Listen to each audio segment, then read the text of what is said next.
Kung naaalala nyo, 2 weeks ago, nagtanong at nagpatulong ako sa inyo kung ano ba magandang ilagay dyan sa dingding ko. Family picture ba o malaking painting? Kaya naman nagbasa-basa ako ng mga comments. Halos karamihan pala sabi sa inyo ay salamin. Salamin kasi nakakapagpalawak daw to ng sala. Halos lahat yun ang comment at pare-pare sila ng dahilan. Bago ako bumili ng salamin, nagmano-manong sukat muna kami. Kailangan hindi dapat alagpas ng 1 dangkal yung salamin. Kaya naman nilabas na namin ang Team Dugot Tricycle. Hindi nga pala kami sa SM bibili kung hindi sa WM. Ang ibig sabihin nun ay Walter Mart. Mas malapit kasi to kaysa sa SM. Pagpasok ko nga agad sa loob, nakakita agad ako ng sofa. Wala pa din kasi ako neto eh. Nakita ko nga naka 10% sale sila. Hindi ko lang sure kung ito ba yung totoong presyo niya, 7,998. O baka presyo lang nitong lamesa. Nagsabi sa amin na dito sa Abenson Home merong salamin.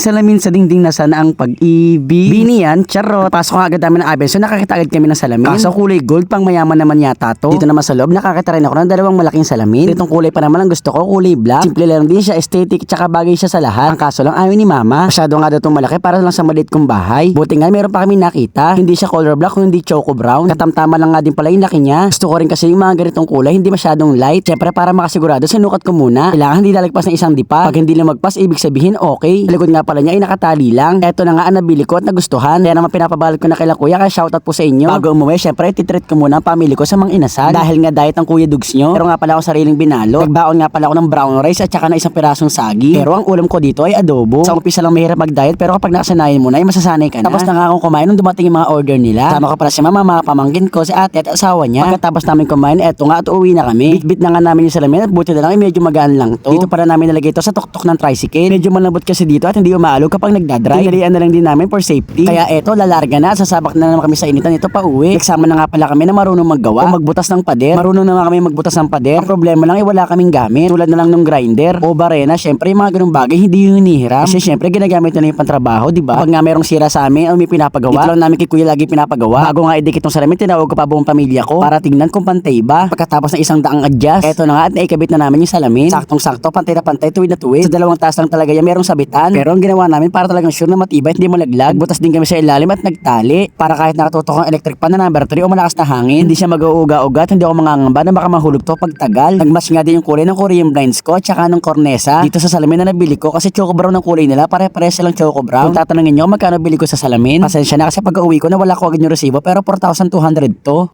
So mga kadugyot, ang next naman natin na bibilin ay sopa. Yan, para may maupuan na tayo dyan. Syempre, thank you sa inyo dahil kayo ang dahilan kung bakit anong meron ako ngayon. Hindi man to kasi bigatan tulad ng iba. Pero syempre, nagpapasalamat ako dahil kung ano meron ako, dahil sa inyo. So, yun naman, next project natin is sopa. Abangan natin yun! Shoutout nga pala kay Rich K. Palomares, kay Rian Tuason, shoutout kay John Rex de la Cruz, kay JB Enrique, at kay Elise Gabriel. So, yun lang. Thanks for watching. Bye-bye!